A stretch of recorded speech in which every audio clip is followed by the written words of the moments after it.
Hello friends, welcome back to Deepa's ರುಚಿಯ ಸೊಬಗು. Friends, ನಾನಿವತ್ತು ತುಂಬಾ ಸಿಂಪಲ್ಲಾಗಿ ತುಂಬಾ ಟೇಸ್ಟಿಯಾಗಿ ಸೀಸನ್ ಸ್ಪೆಷಲ್ ಮಾವಿನ ಹಣ್ಣಿನ ಕೇಸರಿ ಭಾತನ ಯಾವ ರೀತಿ ಮಾಡ್ಕೊಳ್ಳೋದು ಅಂತ ತೋರಿಸ್ತಾ ಇದ್ದೀನಿ. ನೀವೇನಾದರೂ ಫಸ್ಟ್ ಟೈಮ್ ನಮ್ಮ ಚಾನಲ್ ನೋಡ್ತಾ ಇದ್ದೀರಂದರೆ ಪ್ಲೀಸ್ ಸಬ್ಸ್ಕ್ರೈಬ್ ಮಾಡ್ಕೊಳ್ಳಿ. ಹಾಗೆ 1K ಸಬ್ಸ್ಕ್ರೈಬರ್ಸ್ ಆಗಿದೆ. ನನಗಂತೂ ತುಂಬಾ ಖುಷಿ ಆಗ್ತಿದೆ. ಯಾರೆಲ್ಲ ನಮ್ಮ ಚಾನಲ್ನ ಸಬ್ಸ್ಕ್ರೈಬ್ ಮಾಡ್ಕೊಂಡಿದ್ದೀರಾ, ಹಾಗೆ ಯಾರೆಲ್ಲ ನಮ್ಮ ಚಾನಲ್ ನೋಡ್ತಾ ಇದ್ದೀರಾ, ಎಲ್ರಿಗೂ ಕೂಡ ಥ್ಯಾಂಕ್ ಯು ಸೋ ಮಚ್. ಬನ್ನಿ ತಡ ಮಾಡ್ದೇನೆ ಮಾವಿನ ಹಣ್ಣಿನ ಕೇಸರಿ ಭಾತನ ಹೇಗೆ ಮಾಡ್ಕೊಳ್ಳೋದು ಅಂತ ನೋಡೋಣ. ಮೊದಲಿಗೆ ನಾನಿಲ್ಲಿ ಚೆನ್ನಾಗಿ ಹಣ್ಣಾಗಿರುವಂಥ 2 ಮಾವಿನ ಹಣ್ಣನ್ನು ತೊಗೊಂಡಿದ್ದೀನಿ. ಈ ಮಾವಿನ ಹಣ್ಣನ್ನು ಚೆನ್ನಾಗಿ ತೊಳೆದ್ಬಿಟ್ಟು ಈ ರೀತಿ ನೀಟಾಗಿ ಕಟ್ ಮಾಡ್ಕೊಳ್ತಾ ಇದ್ದೀನಿ. ನೋಡಿ, ಆದಷ್ಟು ಚೆನ್ನಾಗಿ ಹಣ್ಣಾಗಿರುವಂಥ ಮಾವಿನ ಹಣ್ಣಲ್ಲೇ ಈ ಮಾವಿನ ಹಣ್ಣಿನ ಕೇಸರಿ ಭಾತನ ಮಾಡ್ಕೊಳ್ಳಿ. ತುಂಬಾ ರುಚಿಯಾಗಿರುತ್ತೆ. ಮಾಡ್ಕೊಳ್ಳೋದು ಕೂಡ ತುಂಬಾ ಸಿಂಪಲ್. ನೋಡಿ, ಈ ರೀತಿ ನೀಟಾಗಿ ಕಟ್ ಮಾಡಿಕೊಂಡು ಈ ಮಾವಿನ ಹಣ್ಣನ್ನು ಒಂದು ಮಿಕ್ಸರ್ ಜಾರ್ಗೆ ಈ ರೀತಿ ನೀಟಾಗಿ ಸ್ಪೂನಲ್ಲಿ ತೆಗೆದುಬಿಟ್ಟು ಹಾಕ್ಕೊಳ್ತಾ ಇದ್ದೀನಿ ರುಬ್ಕೊಳ್ಳೋದಕ್ಕೆ. ಈ ರೀತಿ ನೀಟಾಗಿ ಮಾವಿನ ಹಣ್ಣನ್ನು ಹಾಕ್ಕೊಂಡು ಸ್ಮೂತಾಗಿ ಪೇಸ್ಟ್ ಮಾಡ್ಕೋಬೇಕು. ಈ ರೀತಿ ಸ್ಮೂತಾಗಿ ಪೇಸ್ಟ್ ಮಾಡಿ ಈ ಪೇಸ್ಟನ್ನು ಒಂದು ಬೌಲಲ್ಲಿ ಹಾಕಿ ಪಕ್ಕಕ್ಕೆ ಇಟ್ಕೊಳ್ತಾ ಇದ್ದೀನಿ. ಇಲ್ಲಿ ಸ್ಟವನ್ನು ಆನ್ ಮಾಡಿ ಒಂದು ಫ್ರೈಯಿಂಗ್ ಪ್ಯಾನ್ ಇಟ್ಕೊಂಡಿದ್ದೀನಿ. ಪ್ಯಾನ್ ಬಿಸಿ ಆದಮೇಲೆ 2 ಟೇಬಲ್ ಸ್ಪೂನಷ್ಟು ತುಪ್ಪನ ಹಾಕ್ಕೊಳ್ತಾ ಇದ್ದೀನಿ. ತುಪ್ಪ ಚೆನ್ನಾಗಿ ಕರಗಿದ ನಂತರ ನಾನು ಡ್ರೈ ಫ್ರೂಟ್ಸ್ ಫ್ರೈ ಮಾಡ್ಕೊಳ್ತಾ ಇದ್ದೀನಿ. ನಾನಿಲ್ಲಿ ಸ್ವಲ್ಪ ಗೋಡಂಬಿ ಹಾಕ್ಕೊಳ್ತಾ ಇದ್ದೀನಿ. ಗೋಡಂಬಿ ಅಷ್ಟೇ ಸ್ವಲ್ಪ ಲೈಟಾಗಿ ರೀತಿ ಫ್ರೈ ಮಾಡ್ಕೋಬೇಕು. ಸ್ವಲ್ಪ ಕಲರ್ ಚೇಂಜ್ ಆಗ್ತಾ ಇದೆ ಅನ್ಬೇಕಾದ್ರೆ ಒಣ ದ್ರಾಕ್ಷಿನ ಹಾಕ್ಕೊಳ್ತಾ ಇದ್ದೀನಿ. ಒಣ ದ್ರಾಕ್ಷಿ ಅಷ್ಟೇ ಸ್ವಲ್ಪ ಕಲರ್ ಚೇಂಜ್ ಆಗಬೇಕು. ಅಲ್ಲಿವರೆಗೂ ಈ ರೀತಿ ನೀಟಾಗಿ ಫ್ರೈ ಮಾಡಿ ಈ ಡ್ರೈ ಫ್ರೂಟ್ಸನ್ನೆಲ್ಲ ಸಪ್ರೇಟಾಗಿ ಒಂದು ಬೌಲಲ್ಲಿ ಎತ್ತಿಟ್ಕೋಬೇಕು.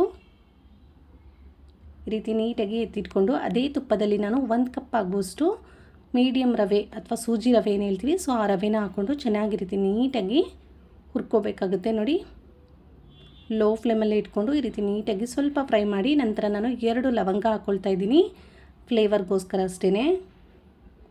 ಲವಂಗ ಹಾಕ್ಕೊಂಡಿದ್ದ ನಂತರ ಇದನ್ನು ಚೆನ್ನಾಗಿ ಒಂದು 2 ರಿಂದ 3 ನಿಮಿಷನಾದರೂ ರವೆನ ಚೆನ್ನಾಗಿ ಹುರ್ಕೋಬೇಕು. ಒಂದೊಳ್ಳೆ ಘಮ ಬರಬೇಕು. ಅಲ್ಲಿವರೆಗೂ ಈ ರೀತಿ ನೀಟಾಗಿ ಹುರಿದ್ಬಿಟ್ಟು ನಂತರ ನಾನು ರವೆ ತೊಗೊಂಡಿದ್ದೆನಲ್ಲ ಅದೇ ಕಪ್ ಅಳತೆಯಲ್ಲಿ 2 ಕಪ್ ಆಗುವಷ್ಟು ಬಿಸಿ ನೀರನ್ನು ಹಾಕ್ಕೊಂಡು ಚೆನ್ನಾಗಿ ರೀತಿ ನೀಟಾಗಿ ಮಿಕ್ಸ್ ಮಾಡ್ಕೊಳ್ತಾ ಇದ್ದೀನಿ. ಬಿಸಿ ನೀರನ್ನು ಹಾಕ್ಕೊಳ್ಳೋದ್ರಿಂದ ಸ್ವಲ್ಪ ಕೂಡ ರವೆ ಗಂಟಾಗೋದಿಲ್ಲ, ತುಂಬ ಸ್ಮೂತಾಗಿ ಮಿಕ್ಸ್ ಆಗುತ್ತೆ. ಈ ರೀತಿ ನೀಟಾಗಿ ಮಿಕ್ಸ್ ಆಗಿದ ನಂತರ ರವೆ ತೊಗೊಂಡಿದ್ನಲ್ಲ ಅದೇ ಕಪ್ ಅಳತೆಯಲ್ಲಿ 1 ಕಪ್ ಆಗುವಷ್ಟು ಬಿಸಿ ಹಾಲನ್ನು ಹಾಕ್ಕೊಳ್ತಾ ಇದ್ದೀನಿ. ಬಿಸಿ ಹಾಲನ್ನು ಹಾಕಿ ನೀಟಾಗಿ ಈ ರೀತಿ ಮಿಕ್ಸ್ ಮಾಡ್ಕೋಬೇಕು. ಈ ರೀತಿ ಚೆನ್ನಾಗಿ ಮಿಕ್ಸ್ ಆಗಿದ ನಂತರ 3/4 ಕಪ್ ಆಗುವಷ್ಟು ಸಕ್ಕರೆ ಹಾಕ್ಕೊಳ್ತಾ ಇದ್ದೀನಿ. ರವೆ ತೊಗೊಂಡಿದ್ದಂಥ ಕಪ್ ಅಳತೆಯಲ್ಲಿನೇ ಹಾಗೆ ರುಬ್ಬಿಟ್ಕೊಂಡಿರುವಂಥ ಮಾವಿನ ಹಣ್ಣಿನ ಪ್ಯೂರಿ ಏನಿತ್ತು ಅದನ್ನು ಕೂಡ ಹಾಕ್ಕೊಂಡು ಈ ರೀತಿ ನೀಟಾಗಿ ಕೈ ಬಿಡದೇನೆ ಚೆನ್ನಾಗಿ ಮಿಕ್ಸ್ ಮಾಡ್ಕೋಬೇಕು. ನೋಡಿ, ಎಷ್ಟು ಚೆನ್ನಾಗಿ ಕಲರ್ಫುಲ್ಲಾಗಿ ಕಾಣಿಸ್ತಾ ಇದೆ ಅಲ್ಲ, ತುಂಬಾ ಚೆನ್ನಾಗಿ ಟೇಸ್ಟ್ ಕೂಡ ಹಂಗೆ ಇರುತ್ತೆ. ಇವಾಗ ಇದಕ್ಕೆ ನಾನು 2 ಏಲಕ್ಕಿನ ಪುಡಿ ಮಾಡಿ ಹಾಕ್ಕೊಂಡಿದ್ದೀನಿ.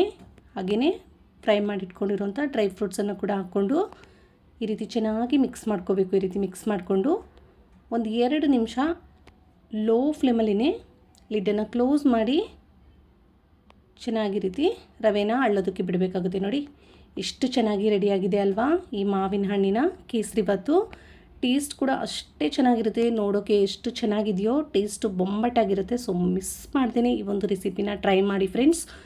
ತುಂಬಾ ಇಷ್ಟಪಟ್ಟು ಮತ್ತೆ ಮತ್ತೆ ಮಾಡ್ಕೊಳ್ತೀರಾ, ಅಷ್ಟೊಂದು ರುಚಿಯಾಗಿರೋಂಥ ಕೇಸರಿ ಭಾತ್ ಇದು. ನೋಡಿದ್ರಲ್ಲ, 10 ನಿಮಿಷದಲ್ಲೇ ನಾವು ಮಾವಿನ ಹಣ್ಣಿನ ಕೇಸರಿ ಭಾತನ ಯಾವ ರೀತಿ ಮಾಡ್ಕೊಳ್ಳೋದು ಅಂತ. ನೀವು ಕೂಡ ಒಂದು ಸಲ ಟ್ರೈ ಮಾಡಿ ನಿಮ್ಗೆ ಹೇಗೆ ಬಂತು ಅಂತ ಮರಿದೇನೆ ಕಮೆಂಟ್ ಮಾಡಿ. ಹಾಗೆ ವಿಡಿಯೋ ಇಷ್ಟ ಆಗಿದ್ದರೆ ಆದಷ್ಟು ಲೈಕ್ ಮಾಡಿ, ನಿಮ್ಮ ಫ್ಯಾಮಿಲಿ ಫ್ರೆಂಡ್ಸ್ಗೂ ಶೇರ್ ಮಾಡಿ. ಸಬ್ಸ್ಕ್ರೈಬ್ ಮಾಡ್ಕೊಂಡಿಲ್ಲ ಅಂದರೆ ಪ್ಲೀಸ್ ಸಬ್ಸ್ಕ್ರೈಬ್ ಮಾಡ್ಕೊಳ್ಳಿ. Thank you for watching. Bye bye.